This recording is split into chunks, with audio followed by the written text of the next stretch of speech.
ekologiyada qanaqa desa umuman mensishmaydi.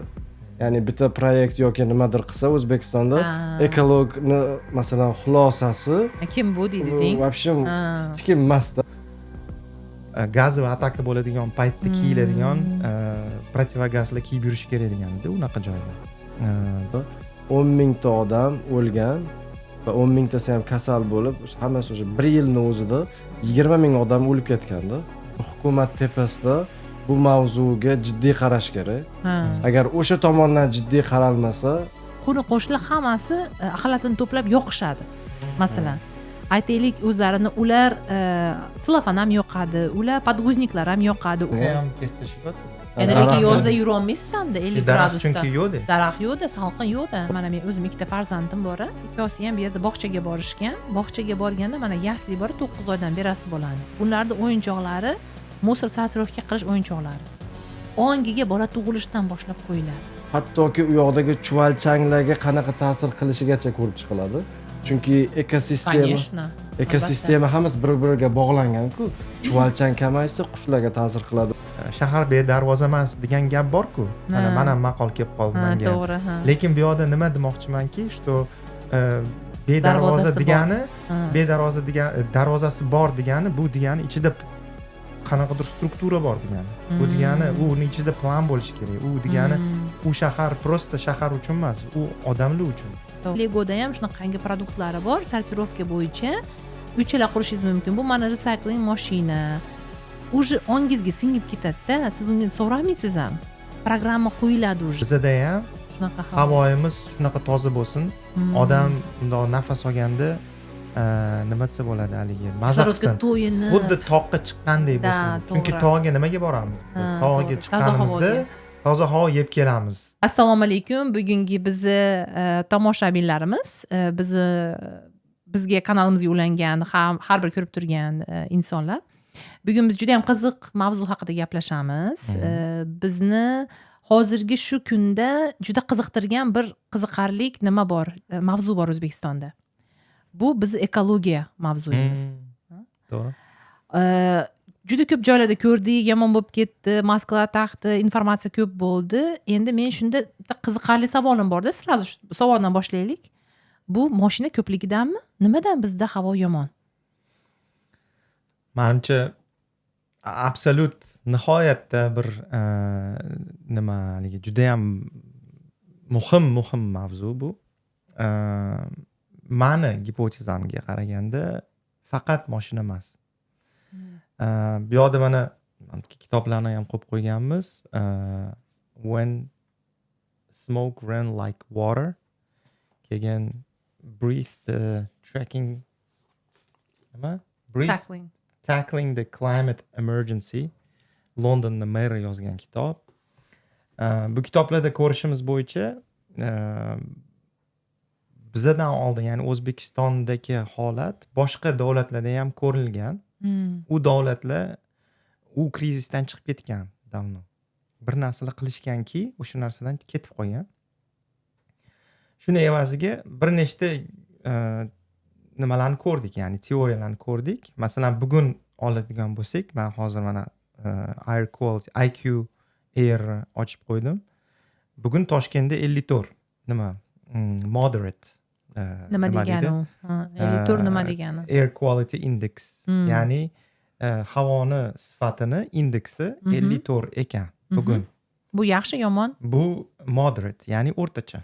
O'rtacha. Endi buni ichkarisiga kiradigan bo'lsangiz, buni 5-6 ta elementi bor. Ya'ni bu air pollutant, ya'ni havoni ifloslantiruvchi narsalardan 5-6 tasi bor.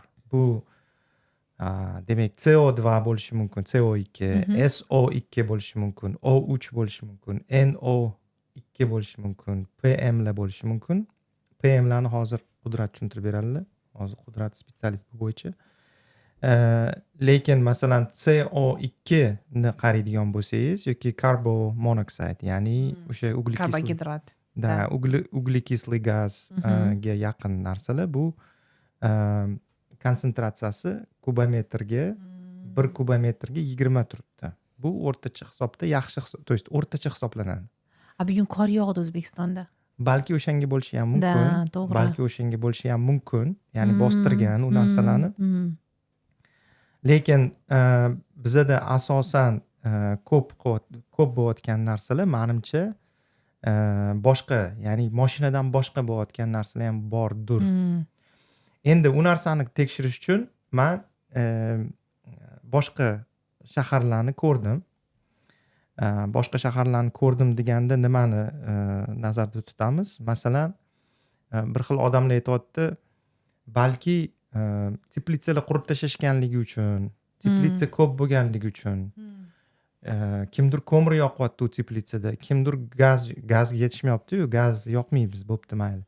Balki rezina yoqayotgandir, balki hasha yoqayotgandir va hokazo.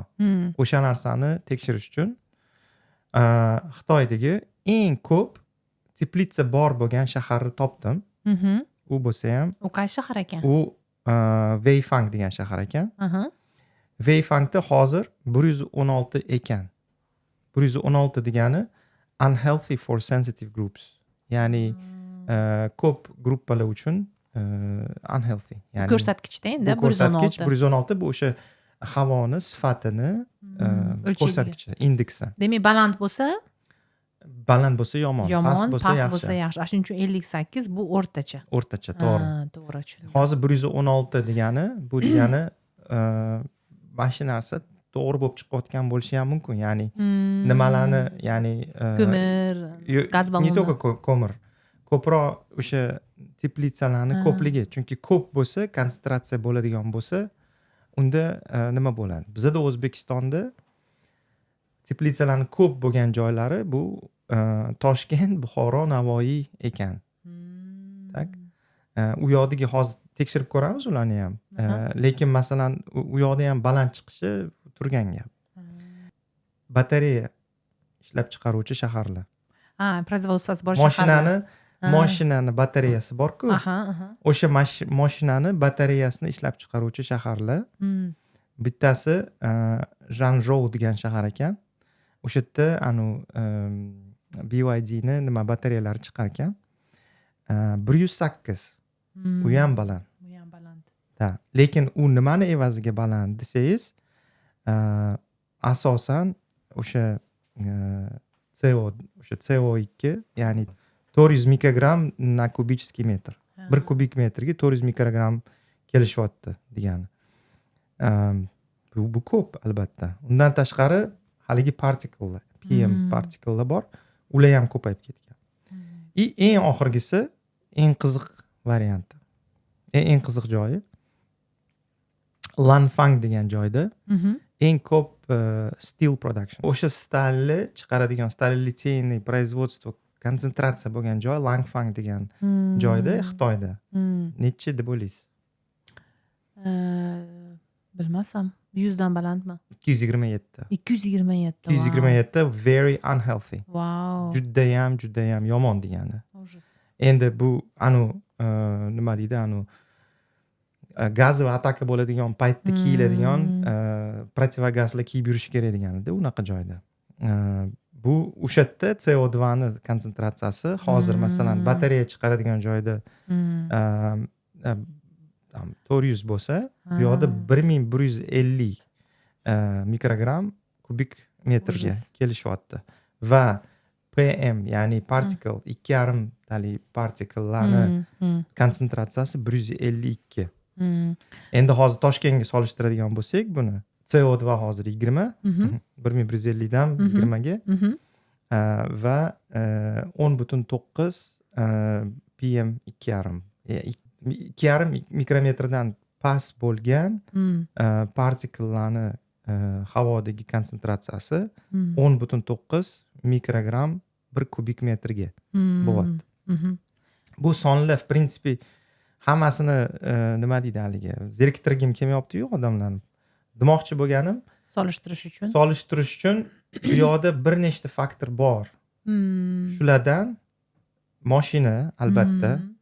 Mashinada yurganda rezinasi bor-ku. To'g'ri. O'sha rezinani nima qilishi, haligi ishqor berishi, o'shani changlari, atrof muhitdagi chang, строительстводagi chang, производстводagi ishlab chiqarishdek chiqib kelayotgan bir nima deydi haligi partikellar yoki shunga o'xshagan og'ir metallar ular undan keyin endi ular bilan birga turadigani bu o'sha qish paytida qizitish ya'ni isitish chunki u ham nima desa bo'ladi qishda ko'payishini sabablaridan bittasi isitish kerak-ku endi teplitsani isitish kerak uyni isitish kerak boshqa joylarni isitish kerak to'g'ri o'shaning uchun bu narsa ko'paygan bo'lishi mumkin lekin yomg'irdan keyin kamayganligi shu bilan balki tushuntirish mumkindir и yana bitta misol mashinaga misolim O'zbekistonda hammasi bo'lib nechta mashina bor deb o'ylaysiz 38 million aholiga 38 million aholiga aytaylik 18 million hammasi bo'lib 4,2 million mashina bor ekan registratsiyadan o'tgan buni ichida gruzoviklari ham avtobuslari ham bor yo'q ha 4,2 million vau men hayronman bilmas ekanman shunaqa ya'ni endi qarang buni solishtiradigan bo'lsangiz Angliyadagi shu son bu bitta shaharni o'ziga to'g'ri keladi Londonni o'ziga to'g'ri keladi tasavvur qiling endi masalan hozir biza air qualityni agarda ya'ni o'sha havo sifatini oladigan bo'lsak buni faqat mashinalarga bog'lab qo'ya olmaymiz ha tushunarli tushundim sizni chunki bizadan ko'proq bo'lgan bizadan mashinasi ko'proq bo'lgan davlatlar bor u davlatlarda masalan Daniyani o'zini olaylik Daniyada 3 millionta mashina bor ekan biz уже 6 millionmiz bu yerda и aholimiz ham 6 million to'g'ri lekin yarmi почти protsentga qaraganda katta to'g'ri lekin yo'q masalan konsentratsiya o'laroq ham kattaroqda to'g'ri kichkina joy ichida 3 million mashina a u yoqda O'zbekistonning ichida 4,2 millionta mashina qanaqasiga bu ta'sir qilish bizada то есть bu yoqda demak bitta emas problema bu yerda da endi Qudrat massa siz Londonda yashaysiz-ku keyin sizni backgroundingiz bor shu iqlim bo'yicha siz nima deysiz tushuntirib beraymi oddiy insonlar tushunadigan tilda nima bu partikellar haqida gaplashdik man bu O'zbekistonda man bu PM2,5 degan narsa nima degani indeks juda anaqa bo'lib ketdi tarqalib ketdi shov-shuvlarga sabab bo'ldi bu menimcha buni yaxshi tomoni odamlar menimcha ekologiyani tushunishni boshlayapti ekologiyani avvallari ekologiyani umuman odamlar na tushunishni xohlardi yoki buni e'tibor qilinmasdida to'g'ri ya'ni ko'pchilik ekologiya deganda menga bog'liq emas deb o'ylardi ya'ni bu meni problemam emas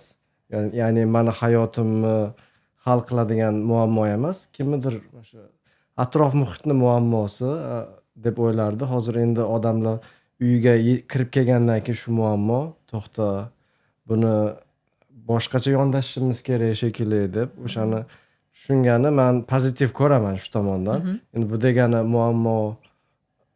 muammo borligi yaxshi degani emas lekin odamlar sekin sekin tushunyapti PM2,5 ni ma'nosi 2,5 o'sha Umid aka aytdilar mikrometr ya'ni 2,5 mikrometr ya'ni uzunlik o'ylaydigan bo'lsak o'sha mikro degani bir mingdan biri 1 metrni mingdan biri ya'ni o'sha agar odamlar tushunishi uchun aytadigan bo'lsak agar soch tolasi bitta soch o'rtacha 70 mikrometr hisoblanadi diametri ya'ni o'sha zarralar o'sha soch tolasidan bir 50 barobar kichikroq zarralar ya'ni ko'zga ko'rinmaydigan zarralar lekin odamlar uchun masalan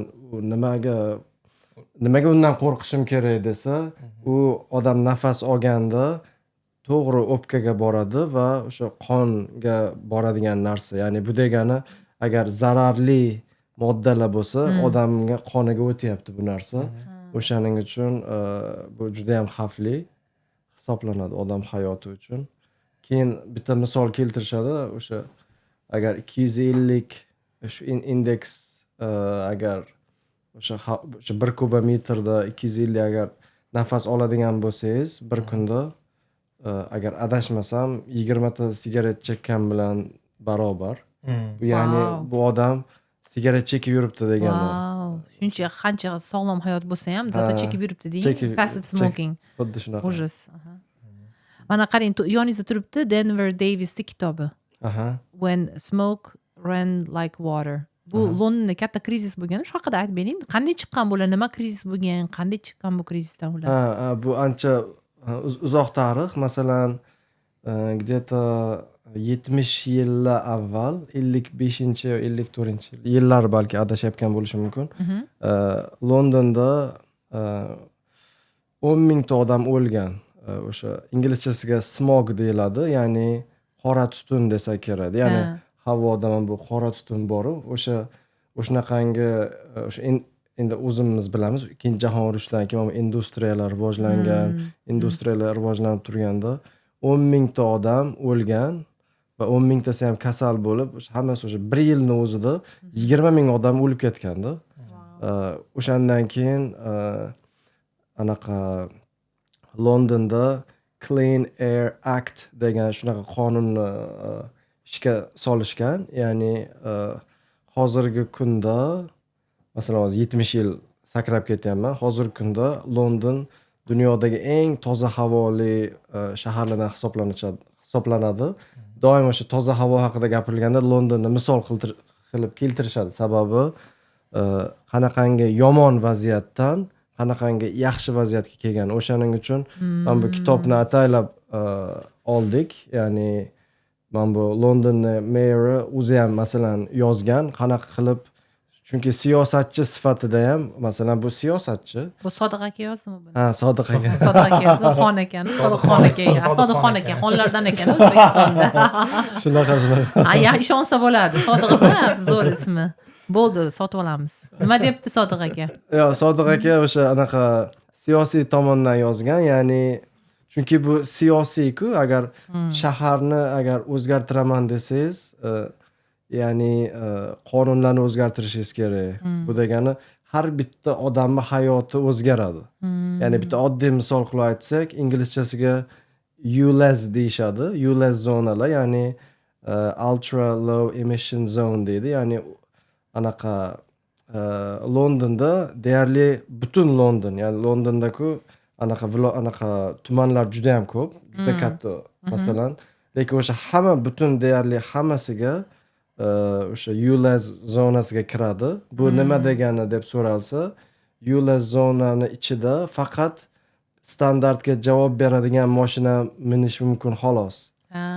Bu degani tekshiruv bor, mashinani tekshirishadi standartga javob berish uchun. Ha, yo'q, masalan kameralar bor. Masalan, qoidasi shunaqaki, hozir yili esimda yo'q, 2015mi, 2016-yildan buyog'idagi dizel mashinalar o'sha standartga javob beradi. Benzin mashinalar hammasi javob beradi. Ya'ni dizel mashinalarni o'zi yo'qotilyapti. Endi bu zonada minomiydi degani emas, lekin 12,5 funt kuniga to'lash kerak agar shu standartga javob bera olmaydigan mashina bo'lsa. Hamma yoqda kamera bor. Prosta mashinada ko'chada ketsangiz, o'zi anaqa platformalar bor. To'la oy anaqa pul to'lab yurishingiz kerak bo'ladi. $24 to'g'ri kelyapti. 12,5 funt. $20 yaqinroq pul bo'ladi. Ya'ni shunaqa narsalar qilib qo'ygan-da ular. Ya'ni yo'llar zona odamlar masalan boshida qarshilik qiladi albatta. Chunki hamma ham ekologiyani tushunmaydi. To'g'ri. Ba'zi odamlar mana bu conspiracy deydi-yu, ko'pchilik propaganda. Anaqa ham deb aytishadi. Ya'ni climate change bu yo'q narsa o'zi asli, o'ylab topilgan narsa deb shunga ishonadigan odamlar ham bor. Endi qarang, hozir bitta nimada, mana hozir siz aytyapsizki, odamlar ko'p bilmaydi deyapsiz. Mana shu bilim haqida hozir 5 minut to'xtalaylik-da. Chunki bilmaslik bu ignorance deb o'ylayman-da men baribir. Masalan, men o'zim opam Andijonda, biz biologlar oilamizda, endi ota-onamiz vrach bo'lgan, opam ximiya va biologiyadan dars beradi maktabda. U juda ham yaxshi tushunadi. Imенно mana shu havoni bizning mahallamizda, opam yashaydigan mahallada qo'ni-qo'shnilar hammasi axlatini to'plab yoqishadi. Masalan, aytaylik, o'zlarini ular selofan ham yoqadi, ular podguzniklar ham yoqadi, ular hamyonda aralashib qilishib yoqadi. Undan tashqari uyda pechka yoqadi deylik. Masalan, ko'mir. Keyin men opam mendan maslahat so'rayapti. Gulshanoy, men shu mahalla komiteti bilan gaplashmoqchiman. Menga bir odamlarni yig'ib bersinda, qanaqadir bir o'rgatuvchi nima qanaqadir bir kichkinagina seminar o'tkazish kerakmi? Insonlarimizni qachon o'rgatishni boshlaymiz? Qachon biz shu narsani qilamiz? O'zi inisiativa chiqdi. Sen nima deb o'ylaysan dedi. Men aytdim, juda yaxshi fikr. Siz maslahatlashib ko'ring, mahalla komiteti bilan gaplashib ko'ring. Rostdan ham ular yig'ib bersa, lekin конечно, uning uchun odamlar bu narsani tushunish kerak-ku, bilish kerak. То, что hammasini endi keyin masalan axlatini bo'pti yoqmasa nima qilsin unda? Qanaqa qilsin? Infrastruktura degan narsa bor-ku. Menimcha to'xtab o'tishimiz kerak. Ozgina endi конечно London bilan biz O'zbekistonda farq rivojlanish bo'yicha juda katta farqi bor. Manaqa aholini rivojlanishi biz developing country'miz baribir. Qanday qilib bilim balkim startapchilarimizga shu narsani bir ideya ham bo'lishi mumkin. Education juda ham katta bu yerda fokus bo'lishi mumkin-da. Endi nima deb o'ylaysizlar shu haqida? Men mana shu to'g'risida 17 yosh bo'lganimda, O'zbekistonda 17 yoshligimda NGO ochganman. Non-governmental organization. Germaniyadan anaqa nima deydi, kelishib, Germaniyadagi nima instansiyalar bilan kelishib, fondlar bilan kelishib, ekologiическое образование bo'yicha grant olib yutganman. 17 yoshda. O'sha narsani bitta pilotniy maktabda, 178-maktab Toshkent Chilonzorda, o'sha yerda prям programmani o'zim o'ylab topib, uni u paytda ChatGPTlar yo'q edi. Yo'q edi. Da, o'zim haligi qunt qilib, o'tirib, yozib qilib qilganman o'sha narsani. Bu где-то 9 oy davom etgan. Da, odamlarga endi qo'ldan kelgancha tushunganimcha qilingan. Masalan, odamlarga o'sha maktabdagi bolalarga ayniqsa mana shu sikl tushuntirilgan edi. Masalan, musor noto'g'ri tashalganligi yoki plastik перерабатываться qilinmagan plastikka tashalganligini qanaqa sikl orqali bizga qaytib kelishini. Ya'ni masalan u tushdi, keyin shamol bilan qaqqadir olib borildi. Uni baliq masalan suvga tushdi, uni baliq yedi. Balig'ni biz yedik. Balig'i biz yedik, bizani o'zimizga qaytib keldi degan ma'noda endi primitivni qilib bolalarga tushuntirildi. Tak? Lekin bu narsa u paytda hech kim bu hokimiyatdan ham kelishgan, tam boshqa joydan ham kelib ko'rishgan u paytda endi hozir ancha yil bo'lib ketdi unga. Hech kim ahamiyat bermagan bu narsaga. Bolalar balki o'sha yerdagi bolalar qanaqadir nima bo'lgandir, nima deydi, asal bo'lsa ham ongi oshgan bo'lishi mumkin. Lekin u bir maktab, bitta maktab. Ya'ni hammaga scale qilishga nima bo'lmagan, podдержка bo'lmagan. Qiziqish bo'lmagan, ha. Da. Bu degani u paytda problema, boshqacha problemalar ham ko'proq edi-da o'zi aslida. Hozir aytishgan sani mana bu butilkalarni переработка qilish, musor переработка qilish degan ideyalaringdan ko'ra bizda mana bu yo'llarni qurishimiz kerak, mostlarni qurishimiz kerak.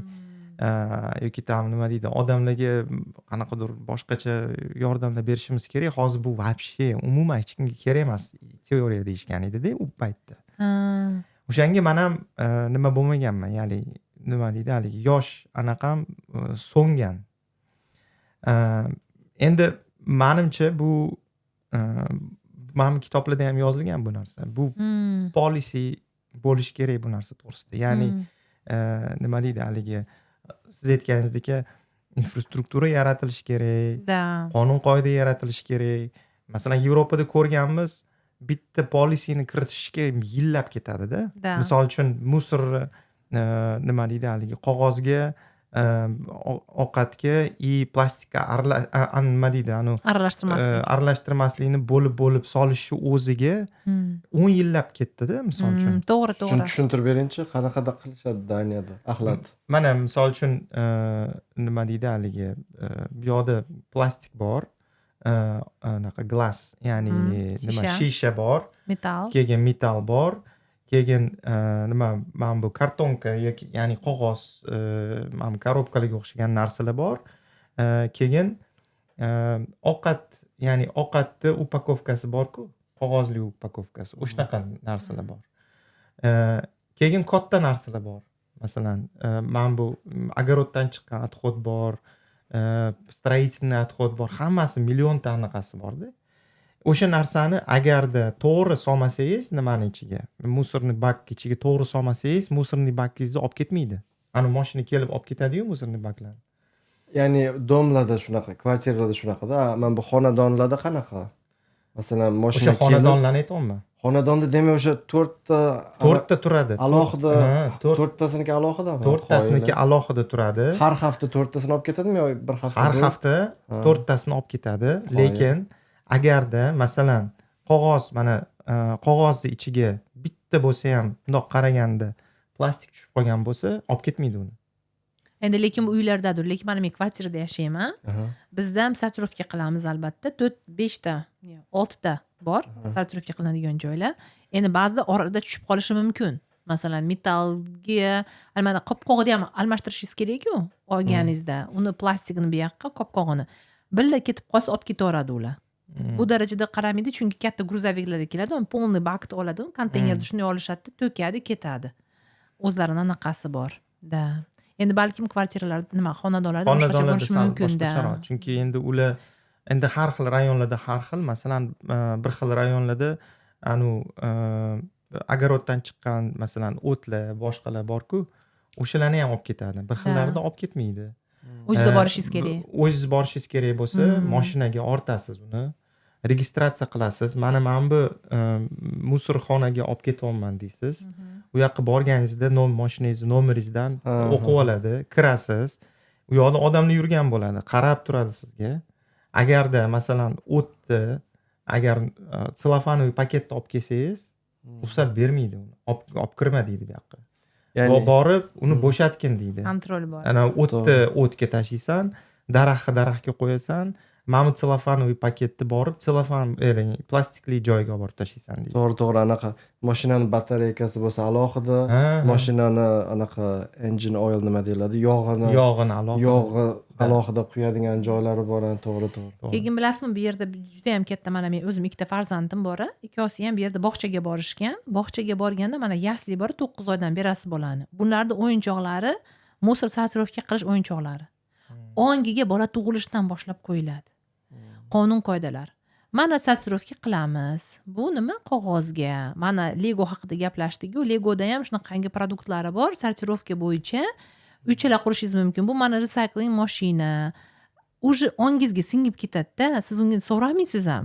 Programma qo'yiladi uje. Institutionalized.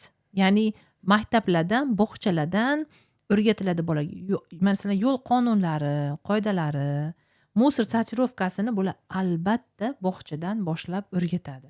Tabiatga bo'lgan hurmatni, shu narsalarni. Chunki ana O'zbekistonda startapchilar uchun bu menimcha zo'r imkoniyat bo'lsa kerak. Chunki masalan O'zbekistondan oilamiz masalan kelishganda qoyil qolishadi shu tomoniga. Masalan, eng birinchi qoyil qolishadigani har 100 metrda anaqa bor ekan deyishardi, masalan, axlat tashlaydigan joy. Ya'ni umuman imkoniyat qoldirilmayapti-da boshqa joyga tashlash. Bu bir.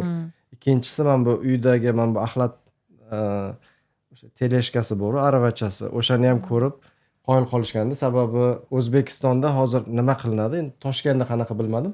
Viloyatlarda masalan shu kechasini kutasiz. Shomgacha mumkin emas menimcha. Shu kechki payt aravaga axlatlar solinadi-da, axlatni tashlaydigan maxsus joylar bor. Maxsus joy ham qanaqa? Shaharni ajratib qo'ygan. Yo'q, unaqa ham emas. Men yashaydigan joyda shaharni qoq markazida yashaymiz. Odamlar yuradigan yo'lak bor-ku.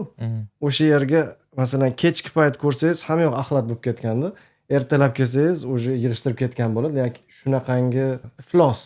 Ya'ni iflosgarchilikda bu. Ya'ni hatto uydan olib ketish tugul, o'sha aravangizga solib, o'sha yerga yig'asiz.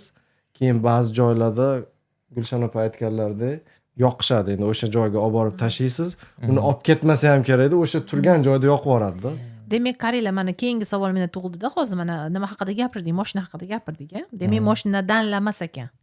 Avto industriyadanlamas ekan. Bizda rosa o'ngga, chapga, orqaga, oldiga hamma joyga qarasangiz, hozir hamma joyda qurilish. Buni nima ahamiyati bor? Buni qanaqa salbiy ahamiyati bor? Bu nima qanday shu ham qo'shyaptimi anaqa biz iqlimni yomonlashishimizga?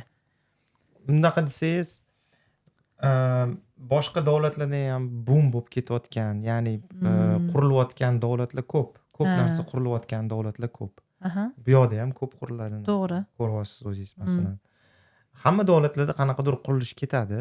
Chunki bu iqtisodiyotda rivojlanishini bir nimalardan bittasi, tamoyillaridan bittasi. Lekin uni nimalari nima desa bo'ladi? Вот o'sha производственный standartlari bor-ku, ya'ni o'sha qurilish standartlari o'sha narsaga ahamiyat beriladimi, yo'qmi? Bu bir. Ikkinchidan, o'sha joyi iqlimi qanaqa? Ya'ni misol uchun shamol yetarli o'sha shahar planida yetarli shamol yuryaptimi? Ya'ni yetarli anaqalar bormi? Bu yoqda o'zi uy qurilish kerakmi o'zi? Chunki o'zi shaharni planlashtirish anaqasi bor-da, o'zi nima teoriyasi bor. O'sha shahar planlashtirish teoriyasi bo'yicha bitta juda ham mashhur arxitektor bor bo'lgandi. Frantsuzskiy, kстати, Le Corbusier degan. Le Corbusier-da. O'sha arxitektor brutalizm bo'yicha. Da, u именно shahar planlashtirish bo'yicha qanaqadir trudlar yozgan. O'sha trud bo'yicha shunaqa yozganki, что то есть shaharni plani odamlarni nididan, ya'ni odamlarni muammosidan kelib chiqqan bo'lishi kerak. To'g'ri. Va u shaharda masalan mobilitysi любойchasi yurganingizda 4 km/soatga передвигаться qiladigan darajada qilinsa, unda mashina ham kerak bo'lmaydi. Nima ham kerak bo'lmaydi. Ya'ni просто-naprosto o'sha shaharni tozaligi o'zi saqlanib qoladi degan ma'noda.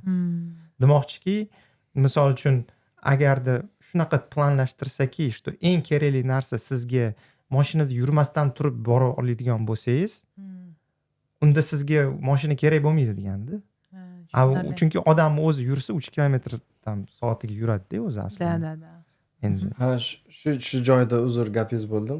Qo'shimcha qilmoqchi edim. Londonda ULEZ zonani gaplashdik, lekin Londonda yana boshqa zona ham bor. Charge zone deyiladi bu. Ya'ni Londonning markazrog'i, endi butun London emas, o'sha markazida qanaqa mashina bo'lishidan qat'iy nazar bir kunda 15 funt to'laysiz o'sha yerda mashinada o'tsangiz. Ma'lum soatlar bor. Masalan, menimcha ertalab 6 dan kechki payt 6 gacha har qanaqa mashinada bo'lsangiz 15 funt to'laysiz. Hali parkovka haqida gap ketmayapti. Parkovkalar ham shu darajada qimmatki, $100-120 to'laysiz bir kunda agar mashinani qo'ysangiz. Ya'ni nima uchun bunaqa qilib tashlangan? Odamlarni mana bu public transport deyiladi-yu. Ommaviy matbuot anaqa transportdan foydalanib havoni toza ushlab turishga odamlarga mana shu narsalarni qimmat qilib qo'ygan va transportni ham yaxshi qilib qo'ysa, odamlar o'zidan nima deydi, mashinaga yopishmaydi. O'zbekistonda qanaqa, masalan, bitta nuqtadan ikkinchi nuqtaga masalan nima deydi, 10 minut yoki 5 minut peshkom yurmaydi odamlar. Yur deydi, mashinasiga chiqadi, boradi. Hamma yo'q, masalan, shu darajada qulay qilib tashlangan. Daraxt ham kestishyapti. Endi lekin yozda yura olmaysiz hamda 50 Daraxt gradusda. chunki yo'q-da. Daraxt yo'q-da, salqin yo'q-da. To'g'ri, men boshimdan o'tgan bu narsa. Masalan, Lekin peshkom yurishga menimcha hozir yana mashinaga bormamizda. Menimcha mashinadan oldin yana gaplashish kerak bo'lgan narsa bu yoqda. Endi ya'ni polisiga qaytadigan bo'lsak, o'sha строительстводagi polisilar, standartlarni shunaqa qilishki, чтобы ular birinchidan planlashtirilmagan joyda qurilmaslik. Ikkinchidan, masalan, to есть kerak emas u yoqda joy. O'sha yerda dom kerak emas. U infrastrukturaga anaqa qiladi, nima deydi, ta'sir qiladi deylikda, misol uchun. Yoki nima desa bo'ladi, haligi u o'sha yerda quriladigan bo'lsa, butun bir o'sha rayondagi odamlarga ta'siri bor. Uni qilish kerak emas degan polisiyalar. Birinchidan tozalikka polisi, ikki производствоda, lekin ishlab chiqarishda. Men hozir endi o'qiganim bo'yicha O'zbekistonda filtrlar qo'yish, ya'ni производствоda bir narsani yoqasiz-ku, bir narsani qizdirasiz, bir narsani yoqasiz. O'sha filtrni qo'yish majburiy emas ekan. Yaxshi emas u. Mani masjidda manimcha juda ham ko'p nima yig'ib olsa bo'ladi. Ya'ni ko'p oldin olsa bo'ladi уже. o'sha yerda o'zida ko'p narsa уже hal bo'lib ketishi mumkin.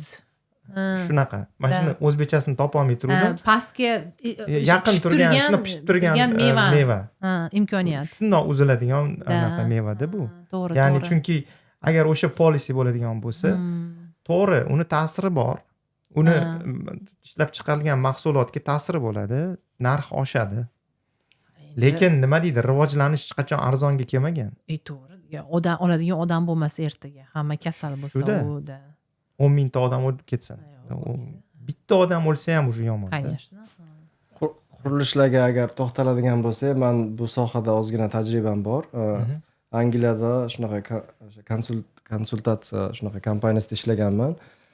Bizda o'sha Angliyada environmental impact assessment deyiladi. Ya'ni har qanaqangi bino yoki bino emas, infrastruktura agar quraman desangiz, albatta mamlakat anaqa hokimiyat, hukumat deylik. Hukumatdan shunaqa EIA deyiladi, qisqartirib, shunaqa ruxsatnoma olish kerak. Agar katta binolar quraman desangiz, bu EIA ni qilish yillar vaqt ketib qoladi. 3 yildan boshlab 5 yilgacha ketib qolishi mumkin. Bu yerda prosta hozirgi holat emas. Uni masalan bitta oddiy misol qilib aytsam, agar bitta katta anaqa nuclear power station qurishmoqchi. Nuclear power station qurish uchun qushlarni surveysini qilinadi. Masalan, atrofdagi qushlar, qanaqa qushlar yashaydi o'zi boshqa yoki o'sha yerga 70 ta yoki anaqa kattalikka bog'liq anaqalar qilib, quduqlar qazib, suvni sathi qayerda, keyin uni monitor qilishadi. Chunki qurilish qilganingizda necha yil davomida qiladi o'sha ishni? 3 yil shunaqa oldin tekshiradi-deng. O'sha 3 yil ichida monitor qilib, masalan, uni suvni agar tortganda, chunki qurilish qilganingizda suvni sathini tushirishingiz kerak. Betonlar boshqa qurasiz. To'g'ri. Uni tushirganimizdan keyin albatta suvni sathi yon atrofdagilarnikidan ham pasayadi. Pasaygandan keyin hattoki u yoqdagi chuvalchanglarga qanaqa ta'sir qilishigacha ko'rib chiqiladi. Chunki ekosistema hammasi bir-biriga bog'langan-ku. Chuvalchang kamaysa, qushlarga ta'sir qiladi, unga ta'sir qilsa, hammasini o'rganib chiqib, uni xulosasini berish kerak-da. Mana mutaxassislar keyin o'zlari qilishmaydi, uni tashqaridagi odam, ya'ni mustaqil deyiladi. Mustaqil ekspert ko'rib, mana bu shunaqa ta'sir bo'lar ekan, bunaqa bo'lar ekan. Agar bunaqa, ya'ni to'g'ri O'zbekistonda hali bunaqangi darajada mutaxassislar yo'qdir, lekin maqol keldi shu yerga bitta. Zo'r maqolda. Endi bu hech qachon nima bo'lmaydi, 7 o'lchab 1 kes. Shutga ekanda 7 o'lchab 1 kes. Demak, shu narsani implementatsiya qilar ekan ular. To'g'ri. Endi bu не только endi atomli elektrostansiyani aytayotdi-da bu. Lekin bundan boshqa umuman boshqa massaviy proyektlarda ham shunaqa qilinadi. To'g'ri. Chunki masalan bunga aytish mumkin-da, endi конечно odamlar yashaydigan joy, конечно uni qilish kerak desa bo'ladi-da. Lekin masalan bunaqa misol nimada ham bor. Anaqa offshore wind farmlar bor-ku. Suvda qurilgan veterinoy melnitsa parklari bor-ku. O'sha yerda 3 yil davomida nimalarni buyoklar qo'yib qo'yishadi-da. Ani buyok, ani suzganda ko'radi-yu, qizil turadi-yu. O'shanaqalarni qo'yib qo'yadi o'sha joyga.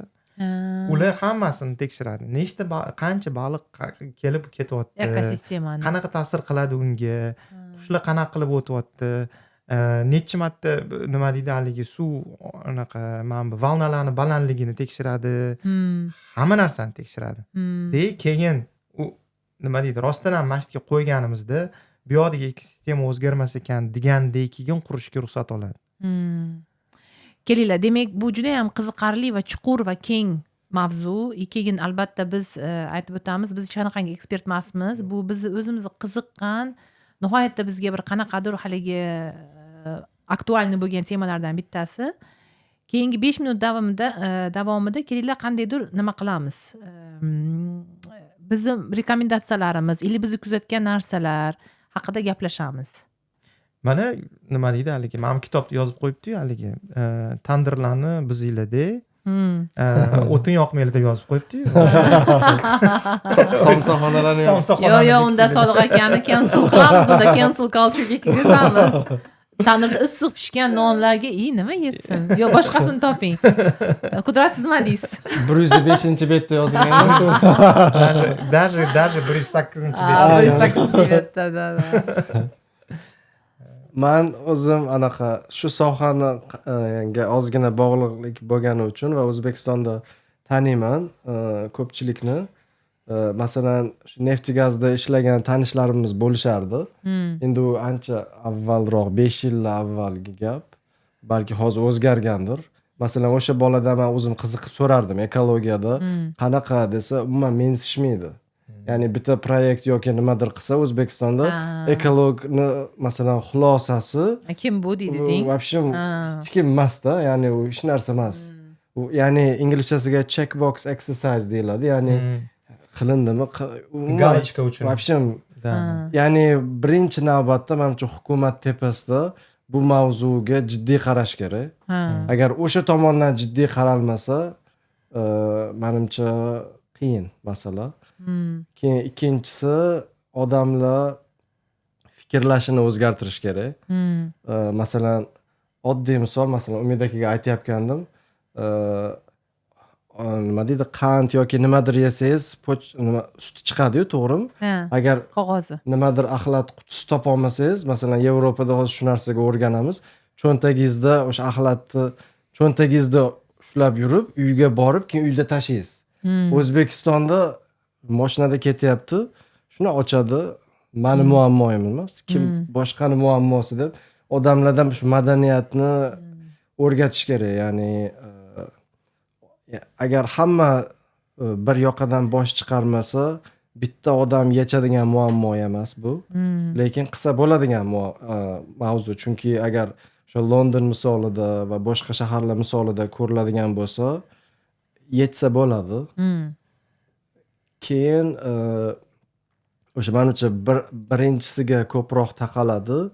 Ekspertlarni ko'paytirish kerak. Agar ekspert hozir masalan talantli odam bo'lsa, hech kim masalan yoshligida 8 yoshli yoki 9 yoshli bola men ekolog bo'laman yo u bo'laman deb masalan O'zbekistonda aytarmikin? Yo'q-da. Ya'ni shu soha vakillariga masalan bilmadim, ko'proq oylik to'la, ya'ni prestij sohaga aylantirish kerak buni. Seeing is believing. Ko'rmoqlik ishonish bu. Xuddi shunaqa. To'g'ri. Ya'ni o'shanaqa qilgandan keyin odamlar shu chet ellarga borib o'qib keladi. O'zbekistonga kelgandan keyin 20 yillik, 30 yillik shunaqa plan qilib, o'sha plan asosida ishlash kerak. Endi mana Umid siz aytdingiz, 2017 yoshingizda siz shu yuragingiz yonib, shu narsani tushunib yetgan ekansiz. Missiyangiz nima bo'lgan shu paytda sizni? Nima? Men ekologiya bo'yicha siz proyekt qilganman dedingiz-ku, NGO ochganman dedingiz. 17 yoshingizda. Nima bo'lgan sizning yuragingizda, maqsadingiz nima bo'lgan? Maqsad bo'lganki, qanaqa problemani nishat qilmoqchi bo'lgansiz? Maqsad bo'lgan, bizada ham masalan bundoq men Germaniyaga borib kelganman-da o'shanda. O'shanda o'ylaganman, bizada ham shunaqa havoyimiz shunaqa toza bo'lsin. Odam bundoq nafas olganda nima desa bo'ladi, haligi maza qilsin. Xuddi toqqa chiqqandek bo'lsin. Chunki tog'ga nimaga boramiz biz? Tog'ga chiqqanimizda toza havo yeb kelamiz. Toza havo yeb kelganimizdan keyin, chunki men o'zim ham masalan o'pkam kasalda endi. Ya'ni o'sha paytdan biri. Haligacha O'zbekistonga borsam, 2 haftadan keyin уже nima bo'ladi haligi. Nafasim siqilishni boshlaydi. Okay. Вот. O'sha narsani men masalan xohlardim bizlar uchun, hammamiz uchun.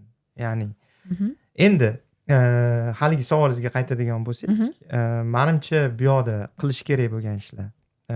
Birinchisi, o'lchamasangiz bir narsani, uni o'zgartira olmaysiz. To'g'ri. Ya'ni o'lchaydigan qanaqadir nima deydi, haligi ommaviy ravishda o'lchashi va ko'rsatib berishni ko'paytirish kerak. Bu narsa men faqat telefonda emas, rostdan ham bu nima desa bo'ladi, men havoni aytamiz-ku, men bugun yomg'ir yog'adi deymiz-ku. Datchiklar. O'shanaqa darajadagi ommaviy ravishda ko'rsatilib berishi kerak. Чтобы odamlar tushunish uchun, bu har bitta qilayotgan qadamimiz o'zimizga ta'sir qilayotganligini. Undan keyin yana bitta nima kelib ketdi. Ayting. Hozir har kim qilsa o'ziga. har kim qilsa o'ziga. har kim qilsa o'ziga, hech kim bir uchun qilmaydi, har kim qilsa o'ziga. Inson o'zi uchun o'rganish kerak. Chunki siz o'rgandingiz. Ikkinchisini ayting endi. O'zimga ham maqol kelib qolishi mumkin. Hop, ikkinchisiga demak isitish tozalashimiz kerak. Ya'ni teplitsalarda, keyin mana teplоэлектростанциyalarda, boshqa joylarda qayerda bir narsani qizityapmiz, bir narsani yoqyapmiz, o'sha yerda policy bo'lishi kerak, u narsani tozalash to'g'risida. Keyin transportni standartlashtirib, inspeksiyalar qilib, jamoat transportiga qudrat yetgandek odamlarni nima qilishimiz kerak? Uni jalb qilishimiz kerak. Uni atrofida masalan birov bilan ketish, ya'ni birov bilan bir transportda ketish bu uyat emas. Bu anaqa nima desa bo'ladi, haligi oliy lekin maqsad. hamma joyda ham yo'lga qo'yilmagan shu. Shu birinchi transport qo'yib qo'yishimiz kerak yo'lga. Masalan, Andijonda yo'q. Yo'q, men hozir aytmoqchi bo'lgan. To'g'ri aytyapsiz. Unda oldin bitta problema bor-da. Men masalan aytmoqchiman, bu startaperlarga ko'proq bo'ladi. Masalan, tezrayd nima qilyapti? Tezrayd mana shu masalaga ham ta'sir qilmoqchi-da. Ya'ni birga ketaylik. Bo'pti, hozir mashinalarga qarasangiz, ko'pchiligida bittadan odam ketayotgan bo'ladi. Nima keragi bor 4 ta mashinada borib bitta joyga? Bitta mashinada ketinglar. Bir-biriga gaplashib ketasizlar, ham o'rtoq bo'lib ketasizlar. Hop, undan keyin endi changni boshqarish. Bu degani o'sha qurilishlarda bo'layotgan ishlar. Ularni atrofiga marli tortadimi, bilmayman, qanaqadir spesialniy o'zini stроительствоda уже rivojlanib ketgan-ku u narsa. Bordir bir narsa, changni sal to'xtatib turadigan masalan. Keyin shahar rejalashtirish bu nima deydi? Eski teoriya, lekin hali ham kerak bo'lgan teoriya. Masalan, uni shahar bedarvoza emas degan gap bor-ku. Mana maqol kelib qoldi menga. To'g'ri, Lekin bu yoqda nima demoqchimanki, что bedarvoza degani, darvozasi bor degani, bu degani ichida qanaqadir struktura bor degani. Bu degani uni ichida plan bo'lishi kerak. U degani u shahar prosta shahar uchun emas, u odamlar uchun. To'g'ri. Odamlar uchun degani ularga kerakmi u narsa? O'sha narsaga qarash kerak. Keyin bu narsaga hammasiga bosqichma-bosqich o'tish kerak, понятное дело. Adolatli bo'lish kerak. Ya'ni hammani o'sha interesini qabul qilgan holatda va albatta shu narsani kontrol qilib turadigan ijro sistemasi bo'lishi kerak. Bu endi nima deydi haligi konkretniy hozir gaplashgan narsamiz ichidan, mana kitoblarning ichidan olingan narsalar-yu, lekin mani o'zimni shaxsiy bir nimam bor, haligi nima desa bo'ladi, misolim bor. Shu shaxsiy misolim shunaqaki, tasavvur qilaylik, bu uy. Hammamiz bitta uyda yashayapmiz. Balki biza bu uy ichida hammani tanimasmiz. Balki u uy ichida yashab turib, hamma xonasiga kirmagandirmiz. Lekin bu uy hammamizaniki. To'g'ri. Man qilgan ish Qudratga ta'sir qiladi. Qudrat qilgan ish sizga ta'sir qiladi. Mana shu uyimizni to'g'ri tozalab, to'g'ri anaqa qilsak, nima deydi, tasarruf qilsak, bizga ko'proqqa yetadi. Chunki hozirgacha bizga yaxshi xizmat qildi uyimiz. Bizani nimadan haligi jannat makon uyimiz bor-da. Optovi bor, u yoqda shirinliklar bor, har xil nima deydi, haligi suvlari shirin, hammasi zo'r. Bizga yaxshi qaradi uyimiz. Lekin biz uyimizga yaxshi qaramaymiz ham. Bu hammani vazifasi. To'g'ri. Bu meni shaxsiy nimam. Bolalarga desangiz, odamlar qalbiga yaqinroq borsa kerak. Ya'ni odamlar o'zini bolalari yoki nabiralari iflos uyda yashash xohlaydimi agar xohlamasa? Keyingi avlod uchun. Keyingi avlod u ham to'g'ri endi shu ma'noda endi. Demak, biz yakunlashimizda juda zo'r gaplar gapirildi bugun. Bitta narsani o'zimiz aytib o'tdik, ayniqsa startaplar uchun imkoniyatlar juda ko'p. Bu nihoyatda potensiali kuchli bo'lgan tema, to'g'rimi? Hali qilinmagan ishlar rosa ham ko'p. Ikkinchi bilasizlarmi, bitta narsa muhim, shu low hanging fruitslar juda molkul.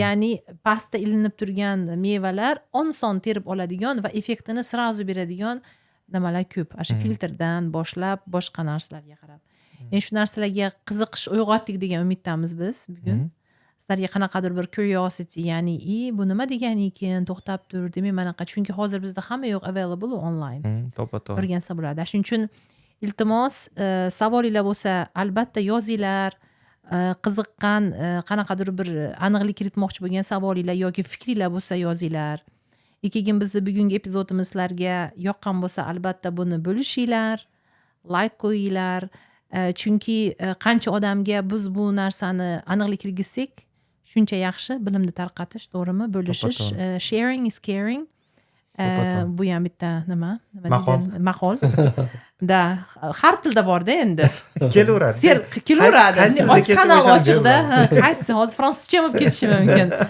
je m'appelle хорошо bo'pti bugungi nimani epizodni yakunlaymiz rahmat rahmat hammaga biz bilan birga bo'lganinglar uchun rahmat